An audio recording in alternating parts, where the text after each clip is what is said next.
अस्सलाम वालेकुम। अच्छा जी, जो आज का हमारा टॉपिक है ये है फैक्टर्स अफेक्टिंग क्लाइमेट।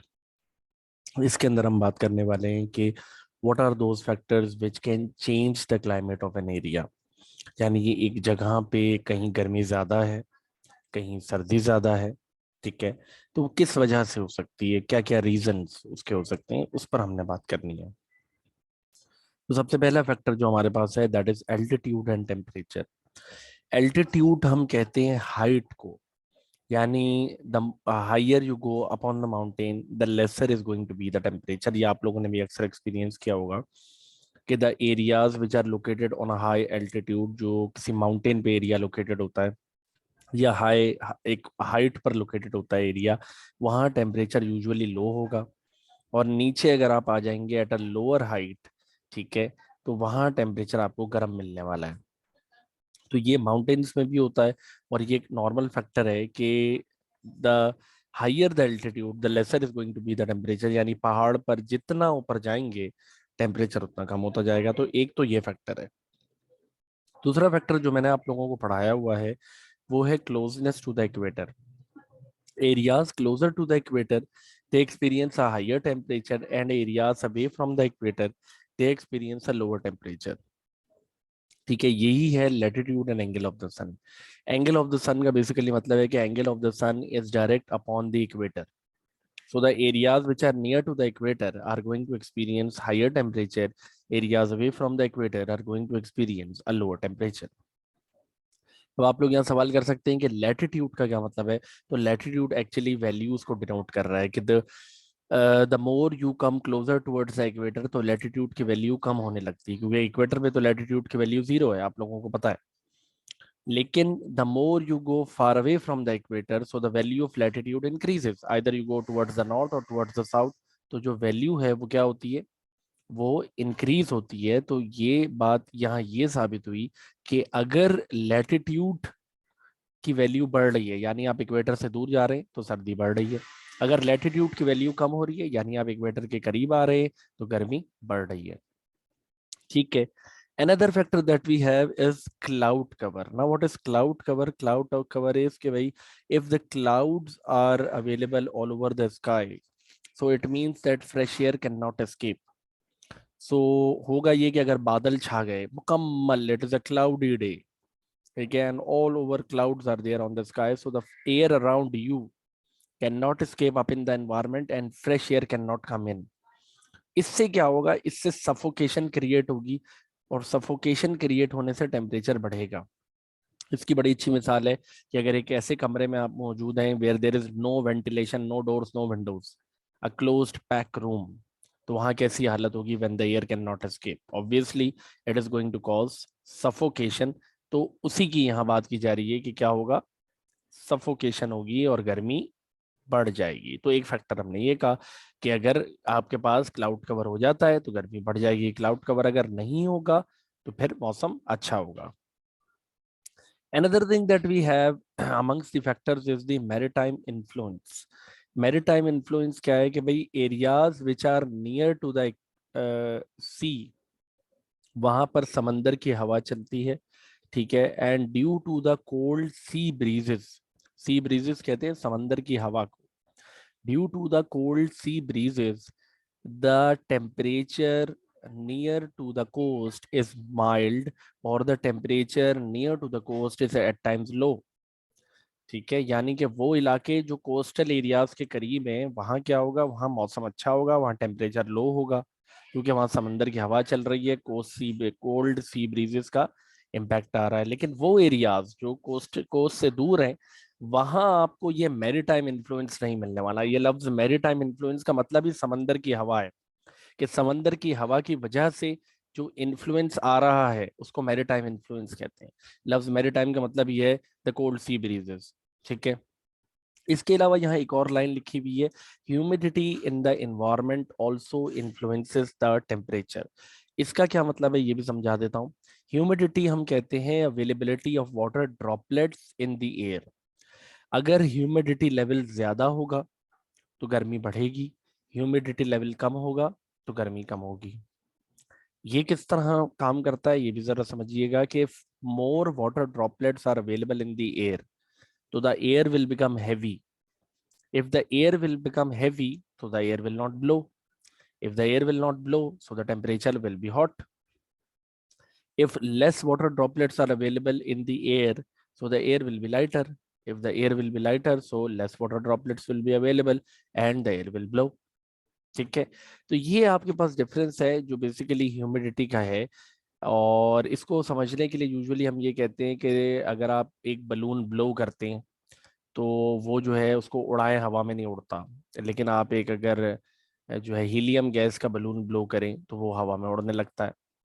तो वजह ही क्या है कि हीलियम गैस इज लाइटर और the air that you had blown into the balloon contains dust particles, contains humidity, moisture, a lot of things. So that the reason is कि that air was heavy which you blown into the balloon. That is why the balloon is not flowing here and there. However, on the other hand, the helium gas is lighter, तो वो balloon इधर से उधर जा रहा है। ठीक है, एक तो चीज ये हो गई आपके पास फैक्टर्स अफेक्टिंग क्लाइमेट, जिसको आप लोगों ने करना है, इसको समझना है। इसको समझने के बाद स्लाइड्स आप लोगों के पास लिंक पर अवेलेबल है, तो वहां से डाउनलोड करके और ये जो बेसिकली आपके पास फैक्टर्स हैं इसको अपने पास आपने नोट डाउन करना है। इसके बाद आपके पास एक और चीज है विच इज फ्लड्स। अच्छा, फ्लड्स की बात की जाए तो excess water available in an area, या हम कहते हैं rise in the water level due to melting of glaciers या due to excessive rainfall into the rivers causes rise in water level into the rivers which can be a reason for floods. अच्छा, floods का नाम जब भी आता है तो हम कहते हैं इट इज समथिंग डिजास्ट्रस, या फ्लड का नाम जब भी आता है तो हम कहते हैं it is something which is not good. However आपके पास जो सवाल बनता है एग्जाम में वो दो तरह का बनता है, या तो वो फ्लड की डेफिनेशन पूछता है नॉर्मली, या फिर वो आपसे पूछेगा advantages and disadvantages of floods. ठीक है, तो उसको जरा देखने की जरूरत है कि वो किस तरह काम करता है। फ्लड्स के डिसएडवांटेजेस की बात करूं तो वो तो बहुत आसान है, आप लोगों को पता भी होगा कि floods are a cause of water borne diseases. पानी में बैक्टीरिया और different kind of fungi available होते हैं जिसकी वजह से डिजीजेस कैन स्प्रेड ओवर।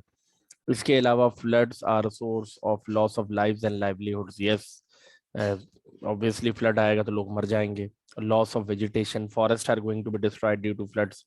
ठीक है, और फ्लड्स डिस्ट्रॉय इंफ्रास्ट्रक्चर, यानी रोड्स, पार्क्स, स्कूल्स वगैरह सब डिस्ट्रॉय हो जाएगा अगर फ्लड आ जाएगा तो।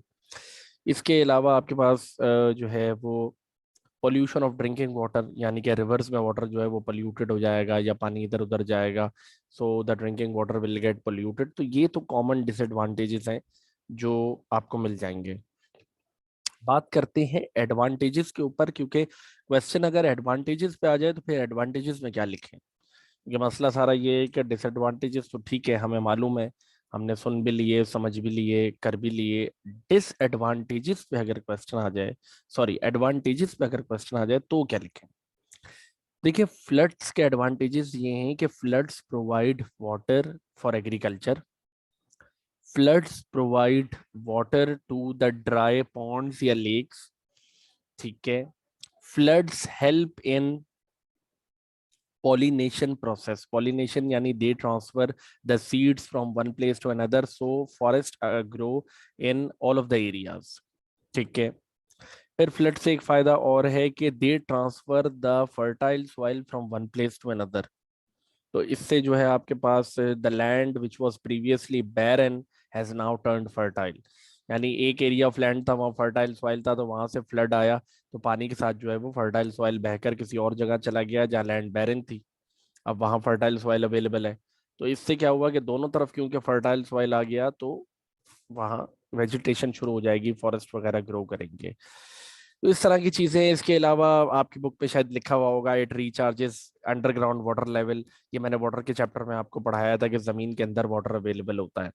ठीक है, तो अगर फ्लड आएगा तो that water is going to be absorbed into the land as well, so more water will now be available under the land which can be used as which can be used or which can be taken out with the help of tube wells and can be used for the purpose of farming.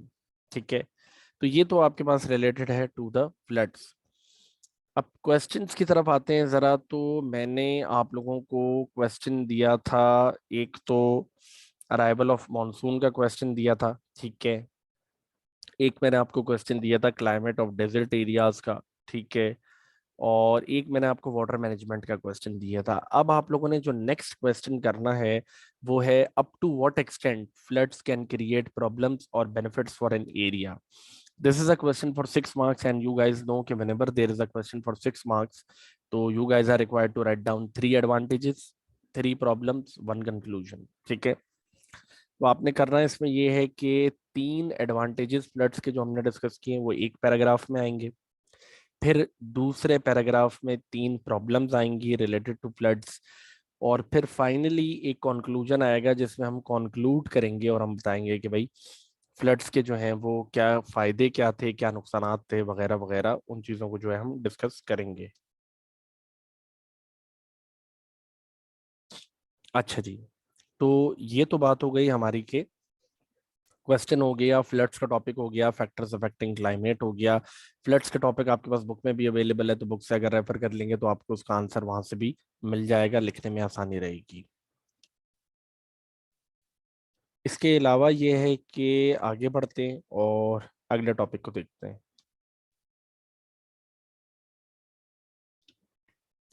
तो next topic जो हमारे पास है वो है climatic zones of Pakistan.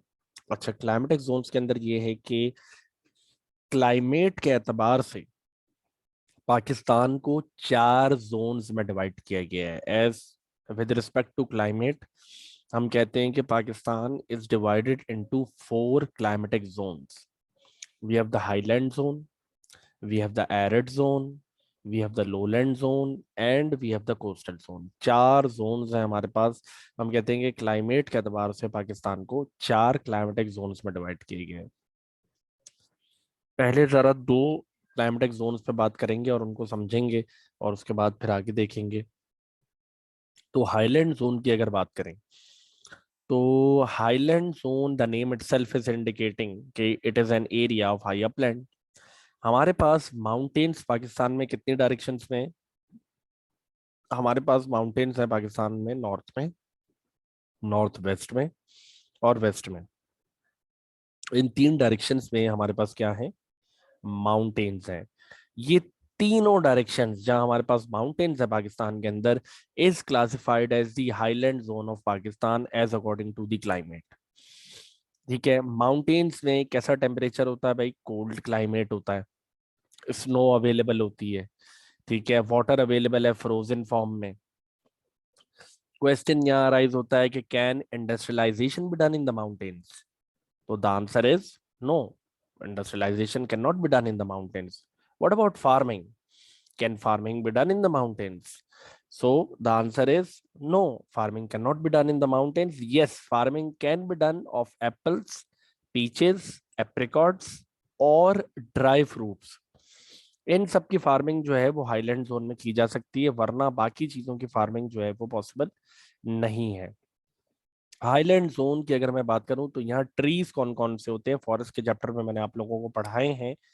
We have the alpine forest located here in the north, we have the coniferous forest located here in the north west, और west में हमारे पास होते हैं सब ट्रॉपिकल स्क्रब फॉरेस्ट।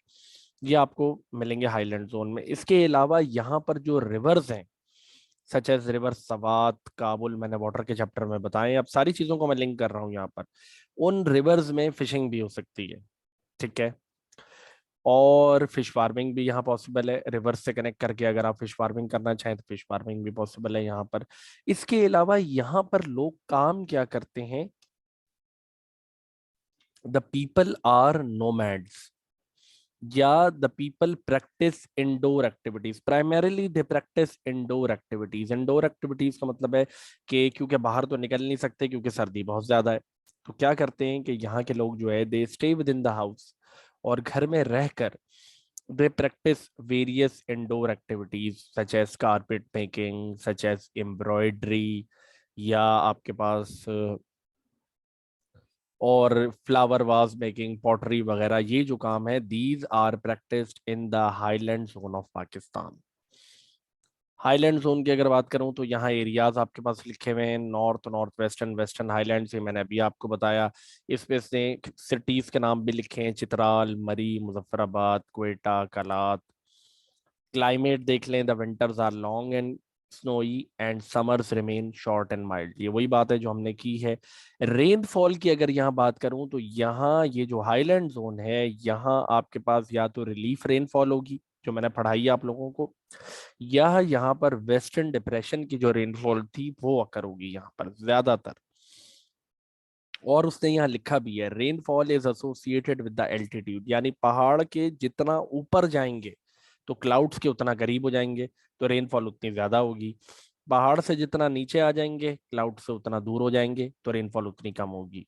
ठीक है, तो rainfall is associated with the altitude, यानी हाईलैंड जोन में रेनफॉल यूजुअली ज्यादा होती है। और रीजन क्या है? रीजन ये है कि यहाँ पर आप हाइट पर जा रहे होते हैं, तो definitely the rainfall is going to be मोर।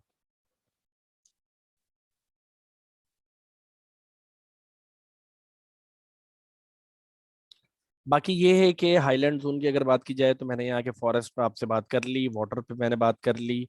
और मिनरल्स की अगर बात की जाए तो yes, mining can be done in this area as well. और मिनरल्स के चैप्टर में हम माइनिंग को पढ़ चुके हैं, तो या यस, नॉर्दर्न माउंटेन्स या नॉर्थ वेस्टर्न माउंटेन्स में अगर आप माइनिंग करना चाहें, सच एज कोल, ऑयल वगैरह, कोल की या जिप्सम, मार्बल वगैरह की, तो yes, mining can be done in these areas as well.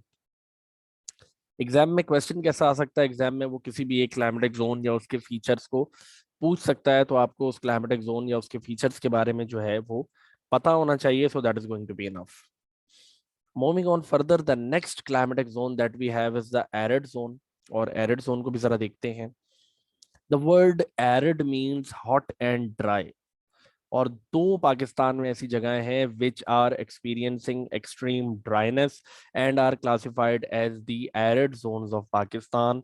एक आपके पास जो है वो ये खारान डेजर्ट बलूचिस्तान में, ये एरिया।